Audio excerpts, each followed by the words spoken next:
बिस्मिल्लाहिर्रहमानिर्रहीम। अस्सलामु अलैकुम रहमतुल्लाहि वबरकातुहू।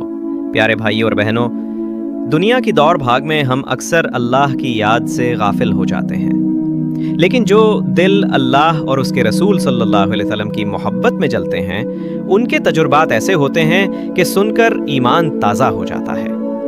आज हम आपको एक ऐसा ही हकीकी वाक़या सुनाने जा रहे हैं जो दिल को झकझोर देता है और अमल की तरफ बुलाता है।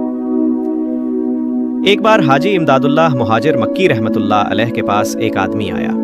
उसने अर्ज़ किया, हज़रत, ज़िक्र, अज़कार और इबादत में ज़िंदगी गुजारती, मगर दिल में एक तमन्ना है जो मुझे बेचैन किए हुए है।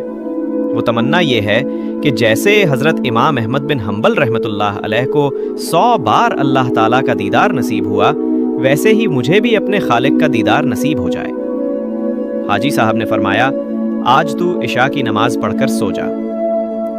वो शख्स इशा की नमाज के लिए बैठा। सोचा कि फर्ज नमाज तो अदा करनी ही है, मगर सुन्नतें छोड़ देता हूं ताकि बाद में पढ़ लूं। चुनाचे उसने सिर्फ फर्ज अदा किया और सो गया। रात को उसने ख्वाब में नबी करीम सल्लल्लाहु अलैहि वसल्लम का दीदार किया।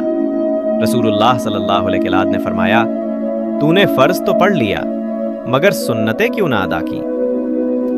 सुबह उसने हाजी साहब को पूरा वाकया सुनाया। हाजी साहब ने फरमाया, ए अल्लाह के बंदे, तूने इतनी नमाजें पढ़ी, अगर अल्लाह ताला तेरी नमाजें कबूल कर लेता तो तेरे अमल की हिफाजत फरमाता। अगर तू मगरिब के बाद सो गया होता तो ख्वाब में अल्लाह ताला का दीदार भी होता, दुनियावी और दीनवी मुरादें भी पूरी होती, मगर तूने राज को ना समझा, सुन्नतें छोड़ दी, इसीलिए तुझे रसूलुल्लाह सल्लल्लाहु अलैहि वसल्लम का दीदार हुआ। लेकिन अगर फर्ज छोड़ देता तो अल्लाह ताला का दीदार नसीब हो जाता।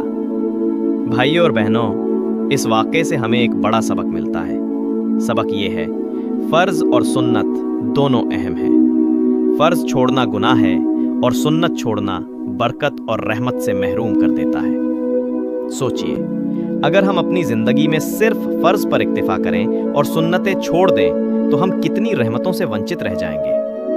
आओ आज इरादा करें, हम ना सिर्फ फ़र्ज की पाबंदी करेंगे बल्कि सुन्नतों को भी अपनी ज़िंदगी का हिस्सा बनाएंगे। अल्लाह ताला हमें अपने और अपने प्यारे नबी सल्लल्लाहु अलैहि वसल्लम की मोहब्बत में जीने और मरने की तौफीक अता फरमाए।